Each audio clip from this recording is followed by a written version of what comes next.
Here are all the movies releasing this month. First note, please excuse the mustache. It's terrible. I lost a bet.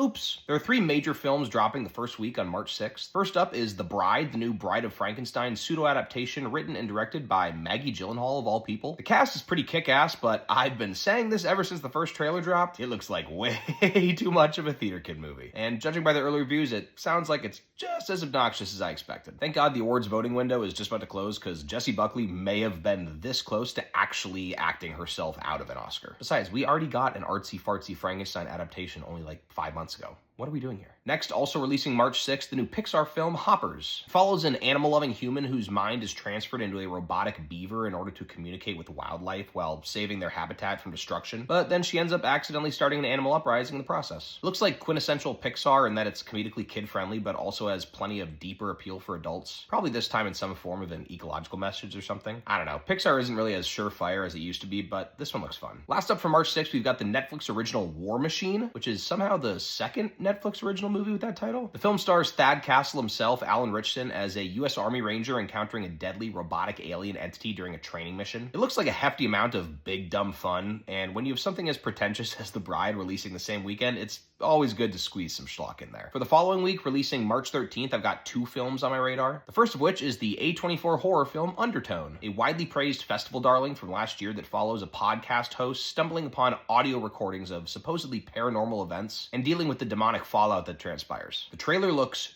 terrifying, and I really hope whatever theater I see it in has some high-quality surround sound, because if there's one thing worse than jump scares, it's bump scares. Pretty excited for this one. Also releasing on March 13th is Reminders of Him, the film adaptation of a Colleen Hoover novel, which stars Micah Monroe as a young woman who returns to her hometown after serving 5 years in prison for a tragic drunk driving accident that killed her boyfriend, and seeks to reconnect with her 4-year-old daughter. It seems like something made exclusively for my wife and not at all for me, but I kind of feel like I have to mention it here. I don't know, man. Sure, why not? For the next week, releasing March 20th, I'm tracking 4 major releases, the first of which is probably the big dog of the month, Project Hail Mary. Well, I also assumed Scream 7 would be the big dog of the month for February, and look how that turned out. The film is an adaptation of a widely heralded book from the same guy who wrote The Martian, and stars Ryan Gosling as a scientist/teacher who awakens from a coma aboard a spaceship and realizes that he was sent there on a last-ditch mission to save Earth from apocalyptic destruction. The production value on this thing looks absolutely insane, but what draws me in specifically is the fact that it's directed by Phil Lord and Christopher Miller, two dudes that haven't directed a movie together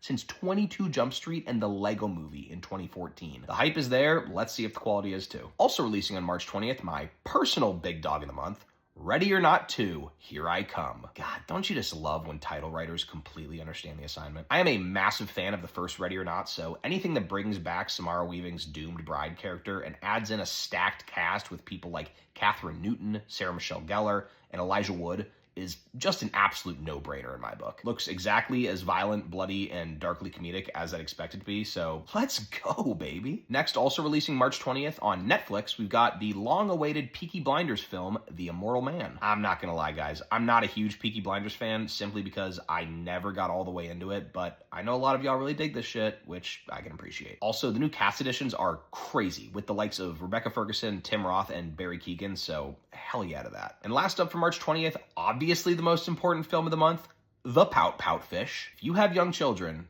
and you have not indoctrinated them into the literary world of The Pout Pout Fish, then let me tell you, keep it that way. Nah, I'm just kidding. This shit's adorable, and my kids have loved it for a long time. It's almost a complete guarantee that I'll be forced to be there opening weekend, so oh well. And for the final week of this month, releasing March 27th, I've got 3 films on my radar. The first one looks absolutely awesome and is titled They Will Kill You. It stars Zazie Beetz as a young woman who takes a job as a housekeeper in a mysterious New York high-rise and discovers that she is slated to be the next human sacrifice for the cult that lives there. The trailer basically makes it look like Ready or Not meets the balls-to-the-wall action of The Raid with violence and bloodshed aplenty. I am beyond all the way signed up. Very pumped for this one. Next, also releasing March 27th, we've got Forbidden Fruits, a comedy horror film where a group of young adult girls form a witchy femme cult in the basement of a mall. It's got a solid cast of young up-and-coming actresses and is probably just a total ripoff of The Craft, but hey, I like The Craft. Fingers crossed for some decent reviews. And finally, the last film I'm tracking that releases March 27th, Mike and Nick and Nick and Alice, a Hulu original science fiction action buddy comedy where a bunch of gangsters try to survive the most dangerous night of their lives. It involves a time machine and features a cast with the likes of Vince Vaughn, James Marsden, Aiza Gonzalez, Keith David, and Jimmy Tatro. That is all I know, and that is all I need to know, because even if it sucks,